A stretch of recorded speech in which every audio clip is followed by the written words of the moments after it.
going to shock you, but I think Colorado is going to have the most improved offense in 2023. And I'm very excited to talk about what Tony Alford has accomplished in our Diamond in the Rough segment. All right, let's go. The #1 college football show.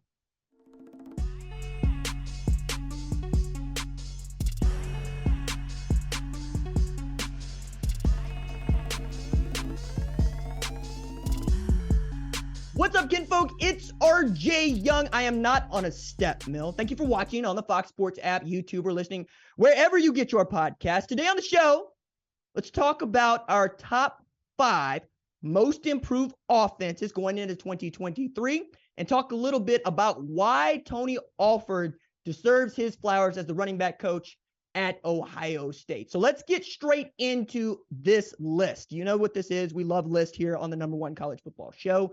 We're going 5-1 here. So at number 5, I got Clemson on the board. Clemson, I think, is going to improve by at least a touchdown simply because they hired the Broyles Award winner from 2022 in Garrett Riley to run their offense. This is a great time to remind you that I have a Broyles Award vote in 2023, and I will be watching Garrett Riley and others very closely as we get into the season. Now, I think it bears mentioning that Garrett Riley did more with less at Texas Christian than Clemson did last year. The evidence is in playing in the college football playoff, sure, right? The evidence is having Max Duggan make the Heisman finalist list, sure.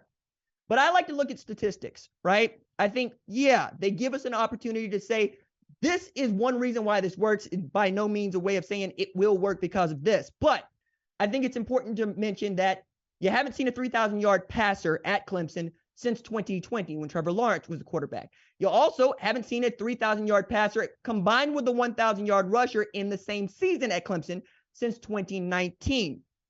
Trevor Etienne had over 2,000 yards from scrimmage and 1,600 yards on the ground, and Trevor Lawrence had 3,600 yards through the air. Now, Max Duggan basically did what Trevor Lawrence did in 2019. 3,600 yards through the air, 32 TDs, 8 interceptions. Kendre Miller, 1,399 yards on the ground. You take Garrett Riley, take that offense, you layer it over the top of the talent that Clemson has, and you can see them going from 30th in the country at 33.2 points per game to getting closer to that 40 points a game that Michigan put up when it won the Big Ten championship last year and played in the college football playoff. I also think it's important to point out that Texas Christian was a national title runner-up. You're going to hear it. You're going to hear it. I'm not going to stop saying it because that has upended what expectations are for everybody. They were 5-7 in 2021. They did not win the Big 12 championship. They did play for the college football playoff. You put Clemson in that spot. Maybe they don't win against Michigan. Maybe they beat them. Maybe they make it more of a game against Georgia. Certainly. 65-7, that is the worst bowl beatdown anybody's ever seen. Period. That was the national championship game. So that is the reason I think they're there as one of the 5 best improved offenses in 2025. Number 4 on the list, the University of Texas. Now, this is another reminder that Texas Christian made the college football playoff, national championship game, had a Heisman finalist in the college football playoff era before Texas did. Damn it, Texas. You know, y'all got to get tired of hearing this, right? You got to get tired of me saying pardon my language or anybody else saying pardon my language if they're a Longhorns fan and then describing the Texas football program. Somehow this has got to get under your skin at some point. I mean, the hair raising, y'all have a nun clutching her habit in church with the way that y'all have played these seasons with this talent, man. Xavier Worthy's on this team. A.D. Mitchell's on this team. Isaiah Nayer's on this team. Jordan Whittington's on this team. Deontay Cook is on this team. C.J. Baxter is on this team. Quinn Ewers is your starting quarterback. Help me help you. Help me help you. I'm a Sooner, for crying out loud. Help me help you. You're not even supposed to be in this list according to the folks that's on the tweets. I'm supposed to be caping for Oklahoma here in this spot. But here I got Texas. And I got Texas because I got Quinn Ewers out here talking about getting a PhD in quarterbacking from Steve Sarkisian. Now, that's a former #1 overall recruit. But that is also due to basically played his freshman year last year. Had 2,177 yards here, according to my rundown, 15 pass TDs, 6 INTs last year. That's decent. It's not what we expect from a #1 overall recruit. Now, I'll also add in there, yeah, he was injured. He got hit, knocked out of the game against Alabama on the 40 acres in the game that, frankly, they still should have won. All Bert Auburn has to do is make the field goal before halftime and probably talk about Texas beating Alabama before Tennessee does. Now, I also need to add in here that Steve Sarkisian has had a 1,000-yard back every year that he's been calling plays since he was at Alabama in 2020. Now, the tailbacks he's had, Najee Harris, Bijan Robinson, we'll see what he does this year. I get it, but that's also offensive line play, and that's also scheme. So you're going to be in position to score. You're going to be in position to be great. But I got to put it out there, man. 34.5 points per game from Texas, that ain't getting it done. Even when you had the best tailback this side of Cedric Benson in Bijan Robinson. You had a first-round pick at tailback, and you couldn't manage to make forget the college football playoff. You couldn't manage to make the Big 12 championship. But you got dudes. You have a great offensive play caller. There is no reason why you should not be one of the most improved offenses in all of college football. 34.5 a game should be 42 a game. I don't care if the Big 12 is as thick as it is through the middle. When are you going to start acting like I can only help you so much when people are dunking on you for saying Texas is back and it's a joke. I'm being very serious about that. I can't do much more than this, except point out to everybody what I do every preseason. Based on the roster, based on the recruiting, based on the coaching staff, based on the competition, this is who I think is going to be good. Now, if it ends up being Texas Christian playing in the national championship game after 5-7, hell, nobody saw that coming, and I'm here to be wrong. But you look at this and you tell me why Texas is not going to be good, and all you can tell me is, well, they're never good. I hate that. I like empirical data. I like numbers. I like making sense of the world. Okay, number 3 on the list, Notre Dame. 9-4 with a loss to 3-9 Stanford. 9-4 with a loss to Marshall at your house. 9-4, but the ND faithful, and I'm going to read this line, finished 2022 looking more sick and angry than a bunch of tax professionals at Deloitte who found out that their suite seats have been bought out by the PIF. Somehow, y'all got 9 wins out of that football team. 9 wins out of Drew Pine, who was so good he transferred to Arizona State last year. 9 wins with Tyler Buckner playing the first game and the last game and then losing the job and going into the portal. So why the hell do I think that they're going to have an improved offense? One name and one name only. Sam Hartman, okay? Best quarterback Notre Dame has seen since Brady Quinn. Might be the best quarterback that they have had on resume in Notre Dame history, okay? 3,700 yards passing and 38 TDs, 12 INTs in 2022. 4,200 yards passing, 39 TDs, 14 picks in 2021. And that junk statistical year 2020, we're not really counting because it's garbage. And then you're playing behind store brand Cam Newton or AKA Jamie Newman in 2019. Neither Logan Diggs nor Audric Estime rushed for over 1,000 yards last year. Okay? Neither. Logan Diggs went in the portal, came out. Audric Estime ought to get 200 carries in this season. He can handle it. You've seen that dude, right? That's a battering ram they got back there. The only question in our mind right now is who is Sam Hartman going to be throwing the football to? And you know what? I got an answer for that on you. The answer that I got is Jerry Parker's going to figure it out. He's new offensive coordinator at Notre Dame. And the reason he's going to figure it out because he's tight ends coach. You might have remembered his last people was Michael Mayer, who is the most prolific tight end in Notre Dame history. And this is the program that produced Kyle Rudolph and Tyler Eifert, among others. Okay? I also think that he's going to identify which one of those dudes has the stickiest hands, and he is going to feed him like a goose they're trying to make a liver into foie gras for. Okay? You're going to get a steady diet, whomever you are. And the reason I know this is that is what his passes indicated. When he's wide receiver coach at Marshall, they had the #1 passing attack in the game, 365.1 pass yards per game. That same year, he produced a 110 catch receiver. Rakeem Cato, which is a name that most of y'all don't know, and Chub Two Shame the Devil didn't know was a college football player, had over 4,200 yards passing that year. Okay? I'm talking about a dude that went to West Virginia as an offensive coordinator, turned Winston Wright into a dude, turned Bryce Ford Wheaton into a dude. I am talking about a guy who has basically pushed the bounds of what we can expect from wide receivers we haven't seen hide nor hair of that all of a sudden pop up with 90 catches in a game. If you are trying to find a comp, I get the people are going to be talking about their personnel, right? Tight ends, and they're going to run the ball. But if you take a look at Andy Isabella at UMass, you take a look at Jordan Addison at Pitt, you're beginning to get an idea of what I think this offense is going to look like in the pass attack. And if it is Sam Hartman, it's going to be accurate. Now, if you get that dude more than one guy to throw the football to, by all means, spray it. But I think they're going to be better than they were last year because this year they got a quarterback. Last time I checked, that was the most important position in the sport. And now you got a dude.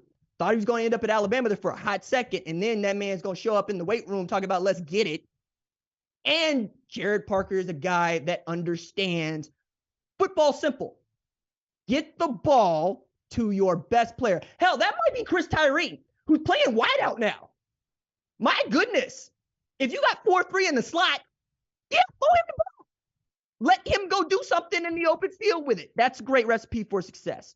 I mean, just let Sam Hartman cook like a Michelin star chef, and we're going to be all right. Number 2 on the list here, I got Texas A&M for the reasons that I got Texas. Okay? Texas A&M has done so little with so much. We are talking about a team that went 5-7 last year and got robbed in broad daylight, put the money in the bag against Appalachian State. We are talking about a program whose most productive passer last year was Haynes King, who passed for, I kid you not, 1,220 yards. Hell, Devin A-Chain rushed for 1,100 yards. Haynes King is quarterback at Georgia Tech now. You're on the Connor Weigman train now. But you brought in Bobby Petrino. Now, I am here for the social politics of Bobby Petrino calling plays for Jimbo Fisher. That in and of itself has my attention. That is going to be so much fun to watch. But I can tell you, a guy like Jimbo Fisher is really having to swallow some pride to bring Bobby Petrino in to run his offense. Again, the idea, the identity, the image of Jimbo Fisher we have is one with with glasses on and a play card in his hand going down the sheet. The image that is seared into my brain is Jameis Winston walking up to Jimbo Fisher when he was on the bench and saying, Jameis, you better sit your ass down or you might not play the rest of the year. That's how Jimbo Fisher got it. Jimbo Fisher had it so good that Nick Saban hired him to be his offensive coordinator and didn't touch him. That man has got Bobby Petrino calling plays for him now. But you got dudes. You got dudes. It's a Texas problem over there. It's a Texas problem in the SEC. Hello, Texas. Are you paying attention? It can happen to you. A&M is not on this list because they're good. They're on this list because they're bad. That's why you were on this list too. Okay? So get your burnt orange colored glasses off and get some work done. Get your maroon colored glasses off and get some work done. I don't want to hear no more about no Aggie Network. I don't want to hear no more about the Farmers. I want to see explosive offense down there in College Station. Well, I don't want to hear not near one word. Zip up. 12th man and all that. Be quiet. 5-7? Get out of here. Get out of here. All right, number 1 on the list, Colorado. Why is Colorado number 1 on the list? Well, last year, their best quarterback, most prolific quarterback, J.T. Shrout, threw for as many yards as Haynes King did. 1,220, 7 TDs, 8 INTs last year. Now they brought in Shedeur Sanders, who, yes, is the son of Deion Sanders, but also passed for 3,700 yards 40 TDs and 6 picks last year. There were only two other quarterbacks to do that. 3,500, 40 TDs, 6 or fewer picks. CJ Stroud's one of them, number 2 in the draft this year. Caleb Williams is the other, the reigning Heisman Trophy winner. And all y'all can tell me is that the FCS is not the FBS.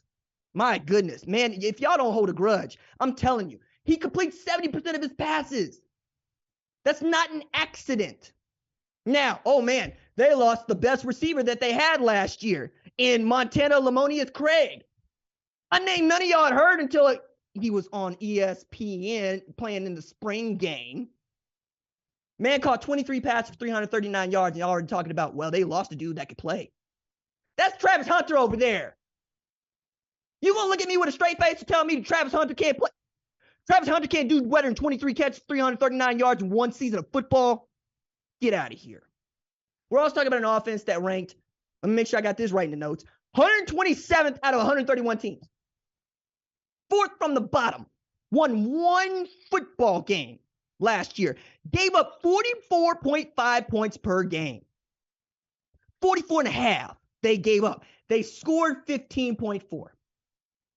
Yes, Colorado will have the most improved offense, the most improved defense in football this year because they were that bad last year.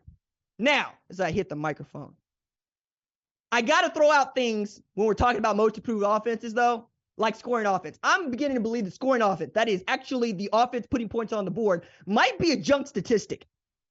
Do you know why I think that might be a junk statistic?